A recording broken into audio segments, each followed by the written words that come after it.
बिस्मिल्लाहिर्रहमानिर्रहीम। I am Shahzad और आप देख रहे हैं मेरा YouTube channel physics by Shahzad.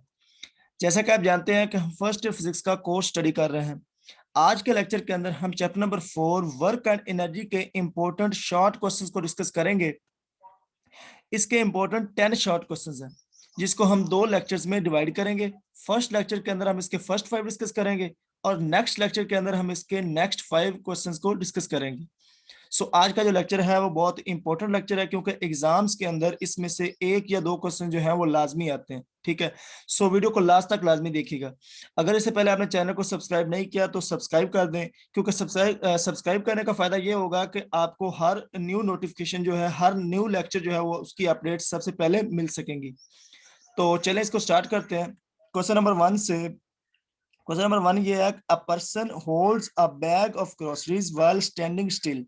वो कहता है कि एक शख्स जो है वो उसने ग्रोसरीज का बैग पकड़ा हुआ है, ठीक है, जबकि वो एक स्टिल खड़ा है, यानी कि एक साकन हालत में खड़ा है।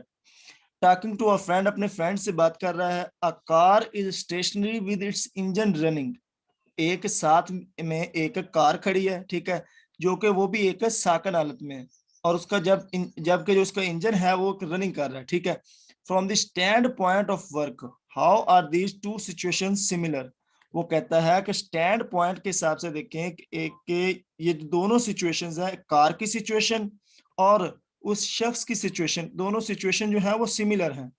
तो यहाँ पर अगर आप गौर करें तो यहाँ पर भी वो खड़ा स्टैंडिंग स्टिल, ठीक है, वो बिल्कुल एक साकन हालत में खड़ा है, जबकि कार जो है वो भी एक स्टेशनरी हालत में है। तो दोनों जो है वो स्टेशनरी हालत में है, तो हम कह सकते हैं कि इनके दरमियान जो डिस्टेंस होगा वो जीरो होगा, क्योंकि दोनों खड़े हैं। वो जो हरकत तो कर नहीं रहे, ठीक है, जब वो मूव नहीं कर रहे तो इसका मतलब है उसके दरमियान जो डिस्टेंस होगा, डिस्प्लेसमेंट जो होगा वो होगा जीरो। ठीक है, तो दोनों सूरतों में डिस्प्लेसमेंट जीरो है। वर्क जो होगा, हम जानते हैं कि वर्क का जो फार्मूला होता है W is equal to F dot D. F यहाँ पर फोर्स है, जबकि डी जो है वो डिस्प्लेसमेंट है। जब डिस्प्लेसमेंट हमारा जीरो होगा तो इसका मतलब है वर्क भी जीरो होगा। ठीक है, अगर हम डॉट खत्म करें तो हमारे पास आता है एफ डी कॉस थीटा। ठीक है, जब हमारे पास डी जीरो है तो इसका मतलब है जब यहाँ पर जीरो पुट करेंगे तो हमारा जो वर्क आएगा वो जीरो होगा। तो दोनों दोनों जो सूरत हाल है वो इसलिए सिमिलर है क्योंकि दोनों में जो वर्क है वो जीरो है। ठीक है, तो ये तो हमारा क्वेश्चन नंबर 1। अब हम बात करते हैं क्वेश्चन नंबर 2 की। क्वेश्चन नंबर 2 में वो कहता है calculate the work done in kilo जॉल। हमने वर्क को कैलकुलेट करना है किलो जॉल में। ठीक है, वो कहता है कि जबकि एक जो बॉडी है उसका मास है 10 kg, ठीक है, और वर्टिकल हाइट जो उसकी है वो 10 मीटर। जब यहाँ पर जब हाइट की बात हो रही हो तो हमने देखना है कि जो हमारा वर्क होता है वो पोटेंशियल एनर्जी के इक्वल होता है। ठीक है, तो पोटेंशियल एनर्जी का फार्मूला हम जानते हैं कि mgh होता है। वर्क जो इक्वल होगा W is equal to mgh। यहाँ पर m मैस है, जबकि g जो है वो ग्रेविटेशनल फोर्स है, जिसकी वैल्यू हम जानते हैं 9.8 मीटर पर सेकंड स्क्वायर होती है। ठीक है, और h यहाँ पर हाइट है। हाइट हमारे पास गिवन है 10 मीटर, जबकि मैस 10 kg गिवन है। आपने सिंपली जो है इसकी वैल्यूज पुट करनी है, जबकि मैस 10 है, ठीक है, g की वैल्यू हमने 9.8 और h जो हाइट हमारे पास थी 10, आप इसको सिंपली मल्टीप्लाई करें तो हमारे पास आता है 980। ठीक है, ये हमारा वर्क आ गया जौल में। हमने कैलकुलेट करना था वर्क किलो जौल में। ठीक है, तो किलो जौल में वर्क जब कैलकुलेट करते हैं तो जो हमारा आंसर है हमने जस्ट इसको 1000 पे डिवाइड कर देना है। ठीक है, जब हम 980 को 1000 पे डिवाइड करेंगे तो हमारे पास आ जाएगा किलो जौल में। तो यहाँ पर सिंपली आप इसको ये डिवाइड करेंगे तो हमारा आंसर आता है 0.98। ठीक है, हमारा जो वर्क आ गया वो आ गया 0.98 किलो जौल। ठीक है, तो ये हमारा आंसर आ गया। इस तरह से हमारे पास क्वेश्चन नंबर 3 है। वो कहता है क्वेश्चन नंबर 3 में a force F acts through a distance L. हमारे पास डिस्टेंस एल है, जबकि एक फोर्स जो है वो अमल कर रही है। The force is then increase to 3F। वो कहता है अगर हमारे पास फोर्स जो है वो इंक्रीज होकर यानी कि 3 टाइम्स इंक्रीज होती है, देन जो हमारा डिस्टेंस है वो 2L हो जाता है। तो करना क्या है, draw the work diagram to scale. वो कहता है वर्क डायग्राम ड्रा करें और वर्क यानी कि वर्क फाइंड करें। आपने सिंपली जो वर्क डायग्राम है इस तरह से करनी है कि आपने वर्टिकल जो है फोर्स ले लेनी है और हॉरिजॉन्टल आपने डिस्टेंस ले लेना है। ठीक है, डिस्टेंस हम जानते हैं कि L है, जबकि फोर्स F है। सो हम जानते हैं कि जो वर्क होता है W, जो वर्क का फार्मूला होता है F डॉट डी, ठीक है, F डॉट डिस्प्लेसमेंट। तो डिस्प्लेसमेंट की जगह पर यहाँ पर हम L लिख सकते हैं क्योंकि L हमारा पास यहाँ डिस्टेंस है। सो हमारा जो वर्क होगा वो F डॉट L होगा, ठीक है। सो यहाँ पर हमारा गिवन है को कहता है कि अगर फोर्स हमारी 3F है तो हमारा जो डिस्प्लेसमेंट है या डिस्टेंस जो है वो है 2L। सो फोर्स अगर 3 है तो डिस्टेंस जो है वो 2L है। तो यहाँ पर जस्ट इनको मल्टीप्लाई करें तो 3.2, तो हमारे पास 6 आ जाएगा, 6FL। तो ये हमारा आ गया वर्क, ठीक है। तो यहाँ पर वर्क डायग्राम जो हमने ड्रा की, तो यहाँ पर देखें तो हमारा यहाँ पर तो 6FL आ गया, यहाँ पर वर्क जो आ गया। तो यहाँ पर देखिए तो फर्स्ट हमारा एक एल इधर भी है, ठीक है। तो अगर हम टोटल वर्क की बात करें तो एक 6 में एक ये ऐड करें तो हमारे पास आता है 7FL। तो ये हमारा टोटल वर्क आ गया। तो यही हमने फाइंड करना था, उसने यही कहा था कि वर्क डायग्राम को ड्रा करना है और हमने वर्क जो है वो फाइंड करना है। सो सिंपली आपने फार्मूला वर्क का लिख के आपने इसे पुट कर देना है। ये था हमारे पास क्वेश्चन नंबर 3। सो आगे हम क्वेश्चन नंबर 4 की बात करें तो क्वेश्चन नंबर 4 में वो कहता है कि in which case is more work done. वो कहता है कि दो केसेस हमारे पास गिवन होंगे, किस केस में वर्क जो है वो ज्यादा है, ठीक है। फर्स्ट केस अब देखें तो कहता है when a 50 kg bag of books is lifted through a 30 centimetre, ठीक है, or when a 50 kg crate is pushed through a 2 meter across the floor with the force of 5 Newton।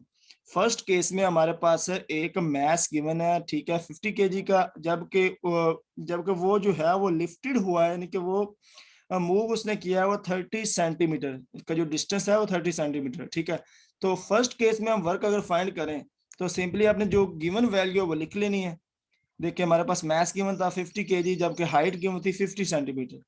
जब हमारे पास height centimetre में given होती है तो first हमने ये काम ये करना है कि इसको मीटर में कन्वर्ट करना है। तो सेंटीमीटर को मीटर में कन्वर्ट करने के लिए हम जानते हैं कि हम 100 पे डिवाइड करते हैं। जब 50 को 100 पे डिवाइड करेंगे तो हमारे पास आंसर आता है 0.5 मीटर, ठीक है। तो ये हमारी हाइट आ गई। तो एक बात आपने ज़हन में रखनी, जब भी हमारे पास हाइट की बात होती है, जो वर्क होता है हमारा पोटेंशियल एनर्जी के इक्वल होता है। तो वर्क का जो फार्मूला है वो होगा mgh, ठीक है। यहाँ पर वर्क का जब फार्मूला यूज होगा वो होगा W is equal to mgh। जब भी हाइट गिवन होगी तो आपने ये बात क्लियर कर लेनी है कि हमारा वर्क है वो पोटेंशियल एनर्जी के इक्वल है। तो यहाँ पर देखते तो जी हमारे पास है ग्रेविटेशनल फोर्स। तो ग्रेविटेशन की जो वैल्यू है वो हम जानते हैं कि 9.8 होती है। सो सिंपली आपने वैल्यू पुट करनी है 50 आगे 0.5 और फिर 9.8, तो इसको मल्टीप्लाई करें तो हमारे पास वर्क का जो वैल्यू आती है वो आती है 245, ठीक है। तो ये हमारा आ गया W1। वर्क वन जो आया वो ये वाला आया। अब हमने सेकंड केस की बात करनी है कि सेकंड केस में देखें तो हमारे पास वो कहता है 2 मीटर डिस्टेंस। यहाँ पर देखें तो हमारे पास डिस्टेंस गिवन है और फोर्स गिवन है। तो यहाँ पर हम जो वर्क का फार्मूला लगाएंगे वो लगाएंगे फोर्स और डिस्प्लेसमेंट वाला, ठीक है, क्योंकि यहाँ पर हाइट नहीं given. So W is equal to F dot D. हम जानते हैं कि W is equal to F dot D होता है वर्क। सो यहाँ पर सिंपली आपने F फोर्स की वैल्यू यहाँ पर पुट करनी है और डिस्प्लेसमेंट की, डिस्टेंस की और फोर्स की वैल्यू पुट करें। फोर्स हम जानते हैं कि 50 गिवन है, ठीक है, और डिस्टेंस हमारे पास 2 गिवन है। तो 50 को 2 के साथ मल्टीप्लाई करें तो हमारे पास आता है 100। सो हमारा जो W2 आ गया वो आ गया 100 जूल। तो यहाँ पर आप देखें इन दोनों का कंपैरिजन करें तो हमारा जो W1 था, इसको ये देखें, इसको इस तरह से आपने इक्वेशन 1 लिख लेना और इस तरह से इसको इक्वेशन लिख लेना 2। तो दोनों इक्वेशन को कंपेयर करें तो जो वर्क ग्रेटर है हम जानते हैं कि W1, ठीक है। सो आपने लिख दिया है कि जो W1 is greater than W2, ठीक है।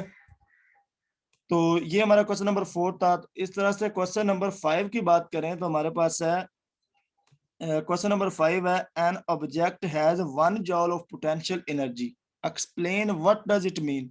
वो कहता है कि एक ऑब्जेक्ट की अगर पोटेंशियल एनर्जी जो है वो 1 जॉल है तो आप इसको किस तरह से डिफाइन करेंगे, किसका क्या मतलब हुआ। तो आपने जो वर्क है, वर्क की डेफिनेशन देखी होगी कि वर्क जो होता है वो फोर्स और डिस्प्लेसमेंट को मल्टीप्लाई करते हैं, ठीक है। वर्क जो होता है वो dot product of force and displacement, ठीक है। तो यहाँ पर देखें तो वर्क का यूनिट था जॉल, और इस तरह से जो फोर्स का यूनिट है वो न्यूटन है और डिस्प्लेसमेंट का यूनिट है मीटर है। तो ये सिंपली जो वर्क की डेफिनेशन से ये फार्मूला लिया गया है ठीक है। तो यहाँ पर आपने ये देखना है कि जब एक न्यूटन फोर्स जो है एक बॉडी पे अमल करती है और वो बॉडी जो है वो 1 मीटर हाइट कवर करती है, यानी कि अगर एक न्यूटन फोर्स जो है वो बॉडी पे अमल करे तो बॉडी जो है वो मूव कर जाती है 1 मीटर। तो इसका मतलब है वर्क जो हुआ वो पोटेंशियल एनर्जी की फॉर्म में यूज हो रहा है। ठीक है, यहाँ पर जो वर्क स्टोर हो रहा है वो पोटेंशियल एनर्जी की फॉर्म में हो रहा है, जो कि 1 जूल है। सो हम इसको एक पोटेंशियल एनर्जी की फॉर्म में डिफाइन करेंगे। तो सिंपली आप कह सकते हैं कि the body has the ability of doing 1 joule of work. ठीक है, तो इस तरह से हम इसको डिफाइन करते हैं। तो ये हमारा क्वेश्चन नंबर 5 था। सो आज के लेक्चर के अंदर इतना ही। नेक्स्ट लेक्चर के अंदर हम इसके नेक्स्ट 5 जो क्वेश्चन है वो डिस्कस करेंगे। अगर वीडियो अच्छी लगी तो इसको लाइक कर दें और अपने दोस्तों के साथ इसको शेयर कर दें।